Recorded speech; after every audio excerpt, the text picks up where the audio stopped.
What's up, you YouTubers? HarpyHunter89 and the voices in my head coming at you from the Duelist Den. And today we've got a tips and tricks video for you. Now, this tips and tricks video is going to be over what you need to do and things you may need when preparing for an event. Now, I did a video about this about a year ago, but that video wasn't very well organized, so I thought I'd do another one.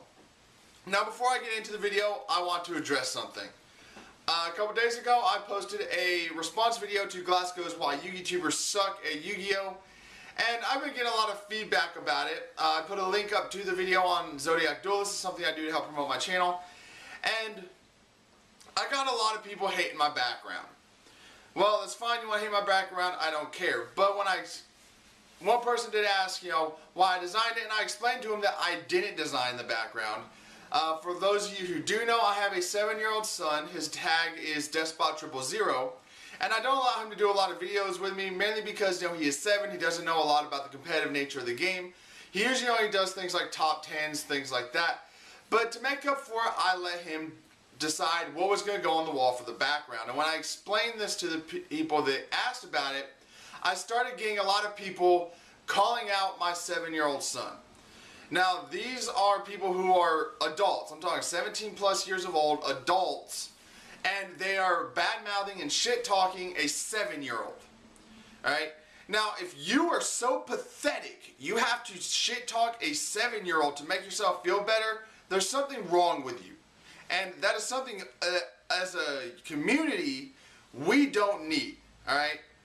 If you are that pathetic, then you just need to fucking stop commenting on my videos, stop watching my videos, unsubscribe to my channel, because I don't want you subscribed to my channel. I don't want you watching my videos. Alright? You are pathetic and you need help. So, with that being said, hit the intro.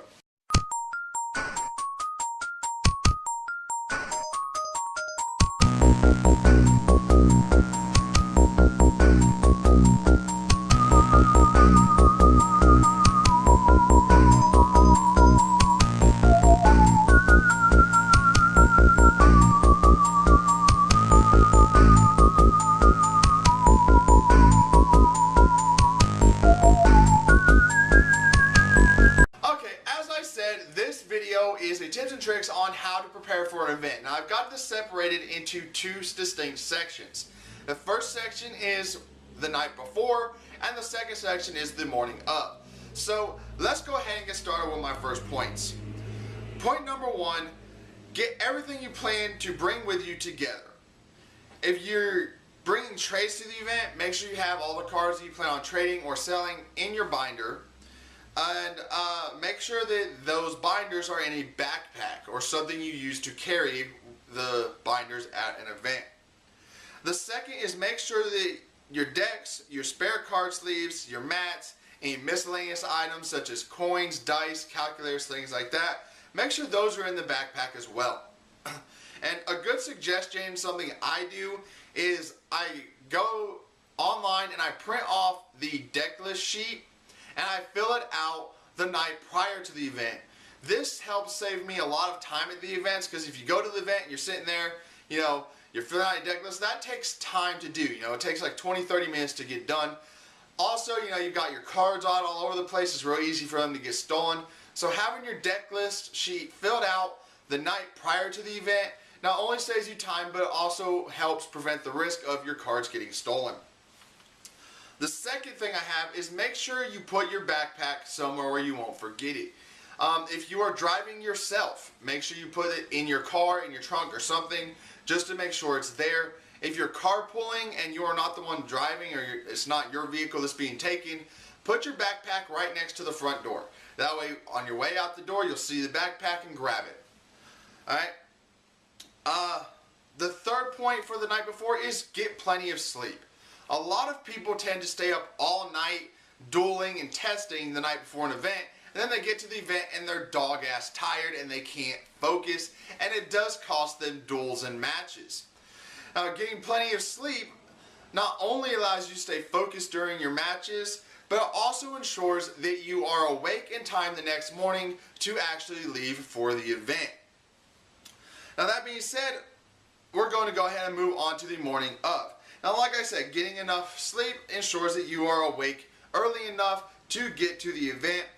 And this also makes sure that, you have time to do everything else as well. The second point is to double check to make sure you have everything you need. Now that, it's real simple. Just open your bag, make sure you got your binders, your deck boxes, everything like that. Alright? And the third point is to get a good breakfast. Again, a good breakfast is important. If you don't have time to cook yourself something at home, stop off at McDonald's or a diner or something, get yourself something to eat. Alright? Now, the reason I say this is because you can't really focus on your duels or your matches if you're too busy worrying about, how hungry you are or if you're going to eat it all that day. So make sure you get something to eat for breakfast. And while we're on that topic, also make sure, you have some snacks with you, okay? Maybe like some Fig Newton bars, or maybe an apple, peanut butter sandwich you packed up, something like that. Alright, not every event has a lunch break. They do have concessions, but you don't always have time to actually go out and get something to eat. So make sure you have something packed up for a lunch or snacks, just in case. And the fourth point is make sure you have enough gas in your vehicle. Now, if you're carpooling with somebody, it's not an issue. Everybody, gets in the car, gives the driver gas money, and stops at the gas station. But if you are driving your own vehicle, make sure that on your way to the event, or even the night before possibly, if you can, put enough gas in your vehicle to get up to the event, okay? You don't want to run out of gas on the way to the event and wind up on the side of the road. And a lot of events such as YCSs and regionals and Nats, they're usually a couple hours away from where you are. So making sure you have enough gas does ensure that you get to the event on time. So that's really all I have. As always, make sure you like this video, subscribe to the channel, leave your comments in the section below, and make sure that you're telling your friends, your family, everybody you know who enjoys Yu-Gi-Oh! Or just enjoys watching YouTubers to check out this channel. I'm trying to get up to 100 subscribers by May 29th, which is my birthday, and if I can do that, I will be giving away 3 packs of Maximum Crisis, or the most recent set that comes out. And I'll be doing a 100 subscriber video, and I'll explain how you can, earn those packs during that video if I get up to the 100 subscriber mark. But until next time, this is Hardhero89 and the voices in my head signing off. Take a shot at me, running side by side. It's a blur as I go by. I can hear you breathing, I can see you coming, I can feel the wind that's blowing me around. See the sun arising fire.